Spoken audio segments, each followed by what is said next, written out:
Hello everybody. I'm back. My name is Ruchi Sengar and you're here for the tutorial series Creating MCQs. This is for CBSE English from classes 9 to 12 and this is part 2 and we are doing do's and don'ts. In part 1 we did the introductory aspect of creating MCQs. Right now we are just diving right in. So without further ado, let's look at what are some do's and don'ts for creating the MCQs. All right. The first do that I would like to share with you is that present the stem as a complete statement. So when you're creating an MCQ, please ensure that one of the tips that I'm giving you is that you create the stem, the top part of the question before the options as a complete statement. There are other ways of doing it, which I'll be showing you, but let's begin with this. So what is an example for this? So for class 10, it would be pick the option that lists the letter's significance in a letter to God. Okay. So now look at this. This is a statement, right? Which is exactly what the do tip says. And then this is followed by A, B, C, or D. Have a look at a class 12 example over here. Identify the option that lists Franz's emotions most accurately as per the given context. So the context is going to be given here, given context, and then you have your A, B, C, and D. In both the question samples, you could see that the stem, this is what we call the stem, is given as a complete statement, right? Now it says pick the option, it says identify the options. There are a couple of other ways of presenting that. You could choose to say list the option that displays. You could choose to say choose the option that has. You could also say select the option that contains or shows. All right, let's go on to the next tip that I have for you. It's like presenting the stem as an incomplete statement. Quite different from what I talked about earlier. So you had a complete statement. Now you have an incomplete statement. Both are doable. You just have to remember that there are certain, do's and don'ts that come along with these. So let's have a look at an example from class 10. I'll keep the context the same. It's easier to understand. The letter in the chapter, A Letter to God, signifies.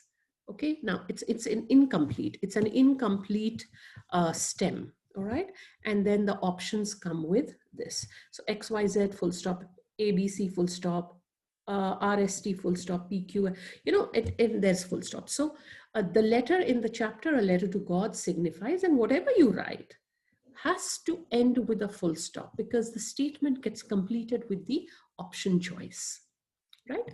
And unless until it's a proper noun, we ought not to capitalize the option when the statement is incomplete. All right, have a look at another sample here. So the context is given and the question says, the most accurate choice of emotions displayed by Franz in the given context were, again, it's an incomplete statement and you have A, B, C, D. Please remember, do not capitalize unless until it's a proper noun and it has to end with a full stop, right? So we did a complete statement in the stem. We did an incomplete statement right here. Let's go on to the very obvious. Present the stem as a question, something that we are very used to. The context is the same. Just look at the example again.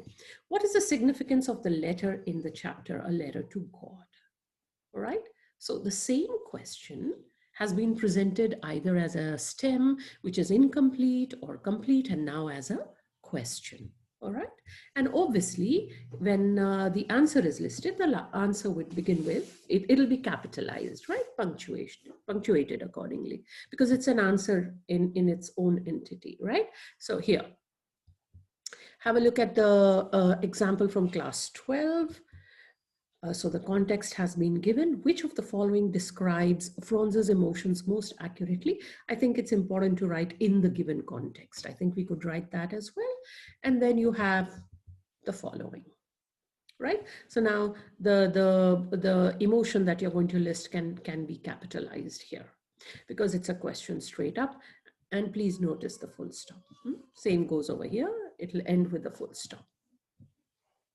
Right? So we've done complete statement, incomplete statement. We've done the stem as a question.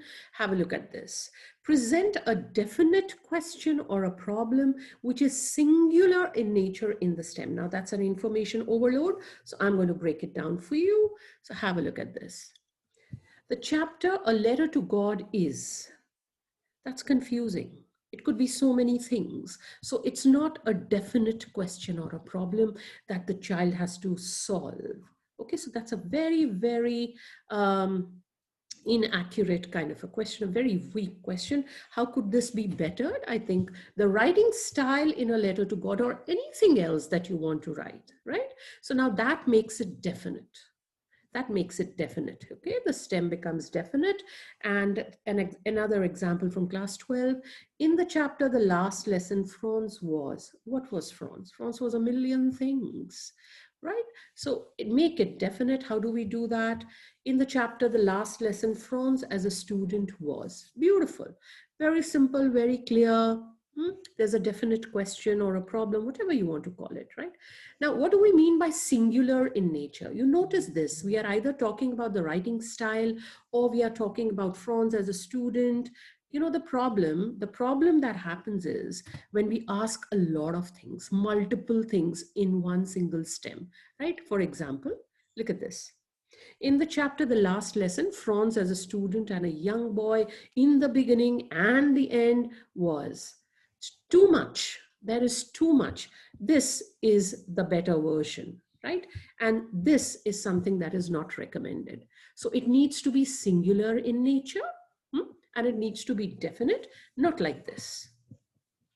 Okay, there's too much that you're asking, and you won't be able to do justice when you're putting in the options. All right, let's go on to the next one. The next one is a don't. So don't create a stem with excessive information. I showed you one of the examples right now. So there was no, it wasn't singular really, and there was excessive information there, but I'll show you other examples here. Here you go. Let's look at class 10. Lencho predicted rain and went out. He was sure it would rain. This was basically for the sole purpose of too much. It's not required. We need to clean up this particular stem. So I guess it would work if we write Lencho stepped out in the rain in order to. Have a look at this. Quite cluttered, isn't it? And have a look at this. This is better, right? Have a look at class 12 as an example. Franz noticed M. wearing a green coat and wondered about it. The strange atmosphere of the school was due to so much. Why? It's not required. So how do we clean it up? When Franz saw Mr. Hamel wearing his green coat, he wondered if. That should do it. Okay, so let's not clutter with excessive information. It confuses the child, and you want to be one of those good item writers or MCQ creators, right? Let's proceed. Let's recap what we did in this particular tutorial session. We did some do's, we did a don't. Let's just have a quick recap, okay? So we learned that we can present the stem, the do's. You can present the stem as a complete statement. You could present it as an incomplete statement, but you need to remember to bring down the capitalization, do away with it, and put a full stop. And then you have a definite question or a problem that is singular in nature in the stem. So these are the three things that we did in the do's today. In the don't, please do not create a stem with excessive information, right? So you need to absorb this, just practice one sample of whatever I have shown you yourself so that you're very clear, maintain your own notebook so that you can put these down. So when the time comes for you to create the questions, you're absolutely on point, right? I'm going to end this here, but before I go, let me remind you not to forget to have a look at part 3, because we are going to come up with more do's and don'ts for MCQ creation. Till then, stay safe, stay empowered, and keep rocking. Thank you.